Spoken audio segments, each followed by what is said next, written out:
The main bit of pub quiz trivia about Whitechapel Station in London's East End is that here the Overground passes under the Underground. Or the Underground passes over the Overground. All this and more in today's Tale from the Tube. Whitechapel is actually two stations, sort of smushed together. And you can still see that. The tall bit on the right is one station, the low bit on the left is the other. The tall station was the first to open on the 10th of April 1876. This was on the East London Railway, which would later become part of the Metropolitan Railway. Then the Metropolitan Line, then the East London Line, and now it's part of the Overground. And presumably at some point in the future it will be called something else, but we'll cross that bridge when we come to it. Speaking of bridges, the East London Railway was built around a tunnel.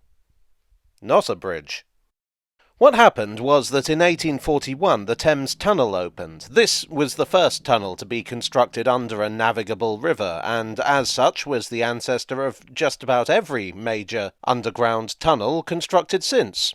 It was the brainchild of the engineer Mark Brunel, and made use of his new invention, a tunnelling shield, which made it possible to dig tunnels through unstable ground. The intention of the tunnel was that it would be a road connection between the docks north of the Thames and those to the south. Unfortunately, the scheme ran out of money before the road entrances could be built, and so it opened as a pedestrian subway. As such, it was something of a novelty, but a financial flop. In 1865, a consortium was formed known as the East London Railway Company. This was entered into by 6 other railway companies. The Great Eastern Railway, the South Eastern Railway, the London, Chatham and Dover Railway, the Metropolitan Railway, the Metropolitan District Railway, put a pin in that one, and the London, Brighton and South Coast Railway, who wanted much the same thing that the original tunnels builders had wanted, a connection beneath the Thames. The pedestrian tunnel was converted into a railway tunnel, and the new railway opened in stages between 1869 and 1884. Now, the thing about steam trains is that while they're great on the level, they're not so hot at climbing gradients. So in order to give them a more gentle climb, the tunnel was extended at each end. At Whitechapel, the station is built in a deep cutting, well below ground level. Now, I briefly mentioned the Metropolitan District Railway there as one of the constituents of the East London Railway. Now, we're going to get into some railway politics here, and I'll try to get through it as quick as I can, but it is important to the history of Whitechapel Station. The Metropolitan District Railway would eventually become the District Line. What tube nerds might find a little curious about this is that in 1865 the district didn't have a railway. Their first section of line wouldn't open until 1868. In 1865, the district was, all but officially, part of the Metropolitan Railway, and I suspect their interest in the East London Railway was one of those legal, financial type formalities. I wouldn't know, I'm one of those rugged outlaw types. Originally, the plan was that the Metropolitan Railway would have a connection to the East London line at Aldgate, and the district, which was intended to be part of the Metropolitan by that point, would use that. But the district and the Metropolitan had a massive falling out in 1871, which wasn't helped by the fact that the companies brought on chairmen who absolutely hated each other. Long story short, it quickly became apparent that the district relying on the Metropolitan's connection to get to the East London line was a risky idea, and whatever else happened, they should get their own link. In 1879, the district and the Metropolitan reluctantly joined forces to get the Circle Line completed, after a group of politicians, business interests and concerned citizens told them to get on with it. As part of this, the district made sure that the Act of Parliament included the right to build a branch line to Whitechapel. Their new line would be linked to the East London via a curve, just east of a now closed station called St Mary's. At the same time, they planned to build a terminus at Whitechapel, which they built literally next door to the East London railway station. It opened in 1884. Their station was named Whitechapel Mile End because railway companies really liked to have their cake and eat it when it came to station names. The connection meant that, from 1884 to 1905, it was possible to get a District Line train to New Cross over the East London line. The district is a subsurface line built just below street level, which put it above the level of the East London.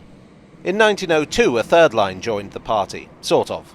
The Whitechapel and Bow Railway was a joint venture between the district and the London, Tilbury and Southend Railway. It was just a couple of miles long and ran between Whitechapel and Bromley. It allowed both companies to extend their services, and in fact, from 1910 to 1940, the district would use it to run trains to Southend. These days, of course, they go no further than Upminster. That being said, until 2009, Whitechapel was used as a terminating point for some trains. Southend wasn't the only coastal resort you could get to from Whitechapel. The London, Brighton and South Coast Railway regularly ran a service from here to, well, Brighton and the South Coast, although this ceased quite early in the 20th century. There was also a connection from Shoreditch to Liverpool Street, which is not the seaside. In 1904, Whitechapel Station was rebuilt, though not for the last time. The two separate stations were combined into one. In 1906, the Metropolitan Railway began running services here. In 1913, the East London line was electrified, and as the district no longer used it, and the Metropolitan was the only involved company that had the necessary infrastructure and rolling stock, they took over passenger services. What this meant was that the East London line effectively became part of the Metropolitan line, and would be shown on maps as such until 1990. In 1933, both the Metropolitan and the District fell under London Transport, both becoming official lines of the London Underground. And so it continued. The District, of course, has always been a popular line, but the East London was rather less used. In some ways it was quite ironic. The purpose of the line was a link for other railways to use, but once the Metropolitan took passenger trains over, no one used it for that, at least when it came to passenger services. Even the Metropolitan operated it as a separate line from their main one.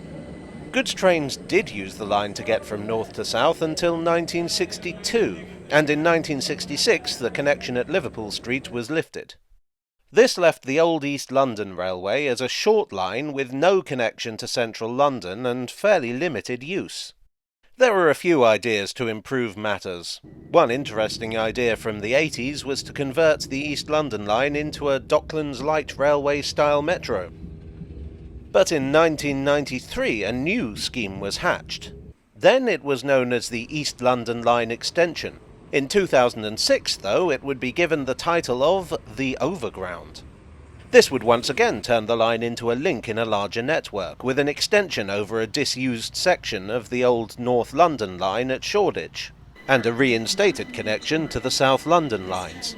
In 2006, Whitechapel's East London section became a terminus as the line from there to Shoreditch was abandoned. The whole East London line was closed for conversion in 2007. In 2009, as the station was being rebuilt, Whitechapel ceased to be a terminus for district trains. The trains that had previously terminated there went on to Plaistow. In 2011, the terminating tracks at Whitechapel were removed. With the East London line no longer being part of the Underground, there was no reason to connect the two lines, and so St Mary's Curve was removed. In 2010, the East London line reopened as part of the London Overground, resulting in the bit of pub quiz trivia I mentioned at the beginning.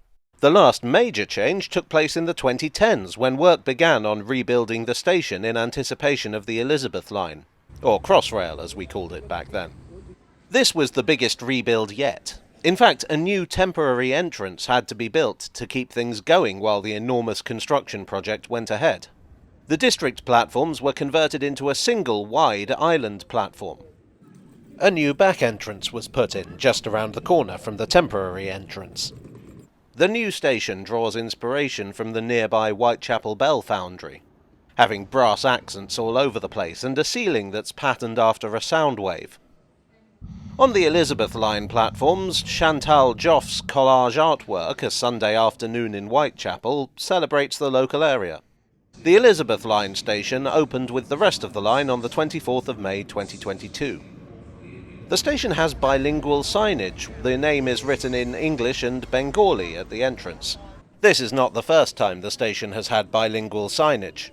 The combination of industry and proximity to the docks means that Whitechapel has always had a large immigrant community, and in the early 20th century, excursions from Whitechapel were advertised in Yiddish. Incidentally, the Bengali writing is actually styled after the Johnston typeface used all over the TfL network.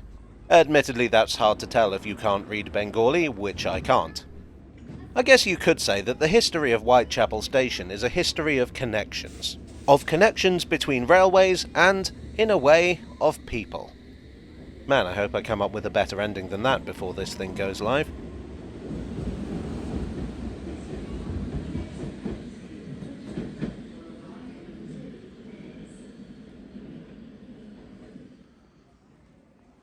Well, I hope you enjoyed this topsy-turvy tale from the tube. If you did, please do leave a like and consider subscribing for more.